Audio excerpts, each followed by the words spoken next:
दोस्तों, भगवान कृष्ण और उनके दोस्त सुदर्शन की एक छोटी सी बहुत ही दिलचस्प कहानी है। ध्यान से सुनना। एक बार भगवान कृष्ण और सुदर्शन राज्य में टहलने निकले। दोनों ने देखा कि एक साधु भिक्षा मांगने के लिए घरों की तरफ जा रहे हैं। यह देखकर सुदर्शन को अच्छा नहीं लगा। उन्हें लगा कि साधु भिक्षा मांग रहे हैं, अलग अलग घर में जा रहे हैं। तो सुदर्शन को दया आई। उन्होंने साधु को बुलाया और कहा, महाराज प्रणाम, मेरे पास आपके लिए कुछ है। और उन्होंने साधु को सोने के सिक्कों का एक गट्ठर दे दिया। साधु बहुत खुश हुए कि क्या बात है, भगवान के मित्र ने इतनी मदद की है, यह भगवान की कृपा है। साधु ने भगवान को प्रणाम किया, सुदर्शन को प्रणाम किया और फिर अपनी झोपड़ी की तरफ चले गए। वह बहुत खुश थे। वह सोच रहे थे कि यह क्या हो रहा है, उनकी जिंदगी बदल गई है। उनके जीवन में बहुत सारी खुशियां आने वाली हैं। इतने सारे सोने के सिक्के। लेकिन देखिए, साधु का दुर्भाग्य, वह रास्ते में एक डाकू से टकरा गए। डाकू ने सोने के सिक्कों का थैला लूट लिया। साधु उदास दिल से अपनी झोपड़ी में पहुंचे और अपनी पत्नी से सब कुछ बता दिया कि आज खुशी आई थी और फिर गायब हो गई, मतलब वह आने से पहले ही चली गई। उनकी पत्नी को बहुत बुरा लगा। अगली सुबह क्या करना था? साधु का काम तो वही था। वह फिर भिक्षा मांगने निकल गए। वह फिर से भिक्षा मांग रहे थे। फिर से भगवान कृष्ण और उनके दोस्त सुदर्शन टहलने निकले थे। उन्होंने देखा कि साधु अभी भी भिक्षा मांग रहे हैं। तो उन्होंने साधु देव को बुलाया और कहा, साधु देव नमस्कार, क्या हुआ? मैंने तुम्हें सोने के सिक्कों का एक थैला दिया था, फिर क्यों तुम फिर से भिक्षा मांगने आए हो? तो साधु ने सब कुछ बता दिया कि कल मैं बहुत दुर्भाग्यशाली था, मेरी किस्मत ठीक नहीं है। सुदर्शन को बहुत दया आई। सुदर्शन ने कहा कि तुम चिंता मत करो, मेरे पास तुम्हारे लिए एक बहुत ही कीमती चीज है, एक अनमोल मोती जिसकी कीमत का कोई अंदाजा नहीं लगा सकता।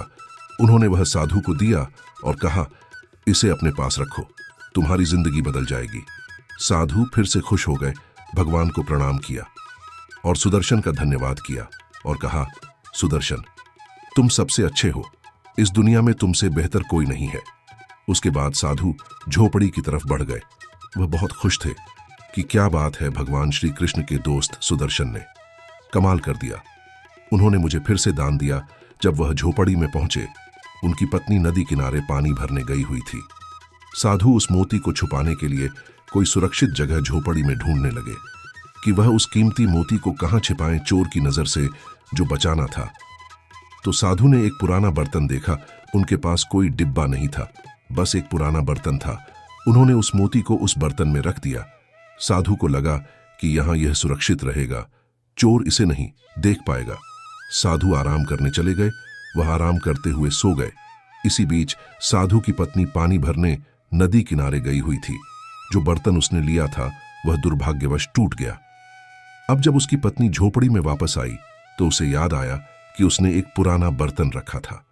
उसने वही पुराना बर्तन उठा लिया और फिर से नदी किनारे चली गई।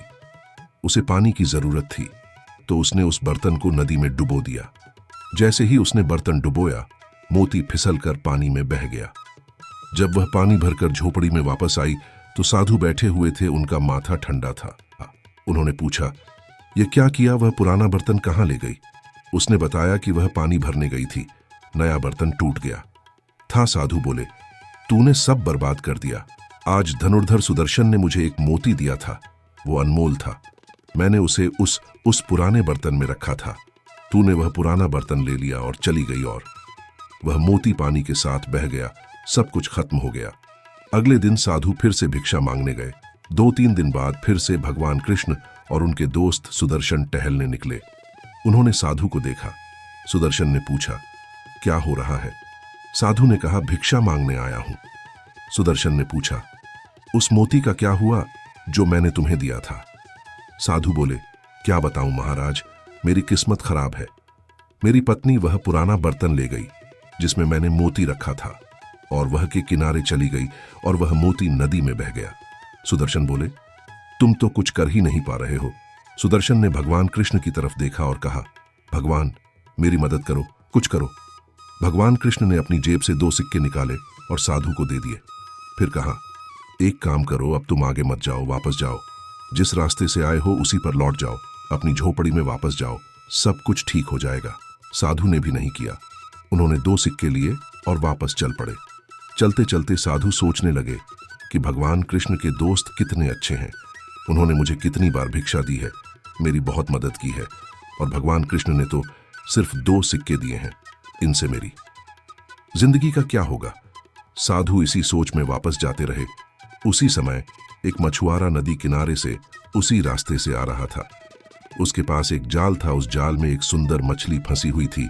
जब साधु ने उसे देखा तो उन्हें उस मछली पर दया आई। उन्होंने सोचा, 2 पैसे तो मेरे लिए किसी काम के नहीं है, मैं इनसे किसी की जान बचा सकता हूं। तो उन्होंने मछुआरे को 2 सिक्के दिए और कहा कि मछली को छोड़ दो। मछुआरे ने मछली को छोड़ दिया और उसे पंडित को दे दिया।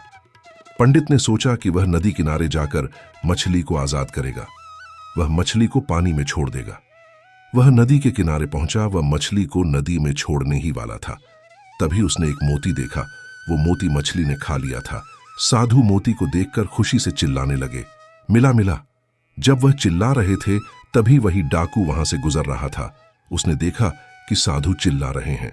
मिला मिला डाकू ने सोचा कि शायद साधु ने उसे पहचान लिया है, इस बार उसे सजा मिलेगी। डाकू दौड़ते हुए आया और साधु के पैरों पर गिर गया।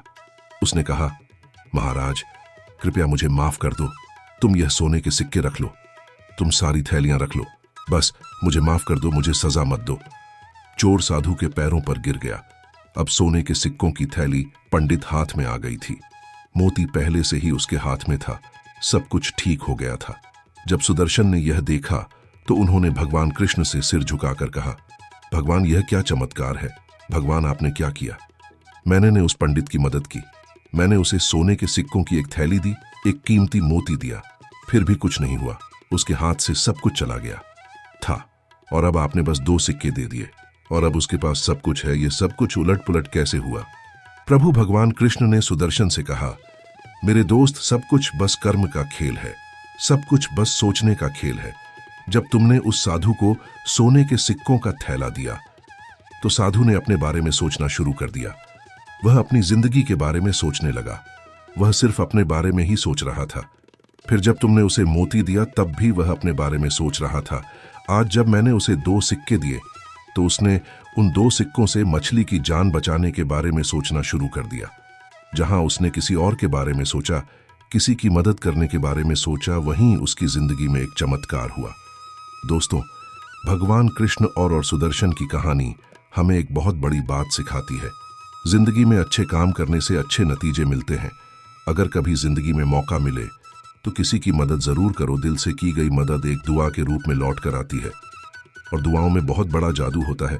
तुमने देखा होगा, बहुत बड़े हादसे बस कुछ सेकंड में टल जाते हैं, क्योंकि उस दूसरे इंसान का काम अच्छा होता है जो उसे बचा लेता है।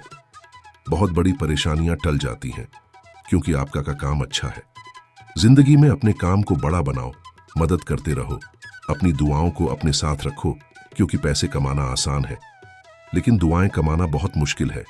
जिनके पास दुआएं हैं, जिन पर भगवान का आशीर्वाद है, उनके लिए नीचे वाले कुछ भी नहीं कर सकते।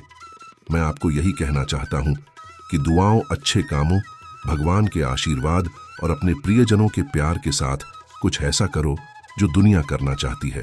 मित्रों, हमारा आज का वीडियो कैसा लगा? उम्मीद आपको जरूर पसंद आया होगा। ऐसे ही वीडियो पाने के लिए हमारे चैनल को सब्सक्राइब जरूर करें और हमारे वीडियो को लाइक करें, शेयर करें और कमेंट में मन से जय श्री कृष्णा जरूर लिखें। धन्यवाद मित्रों।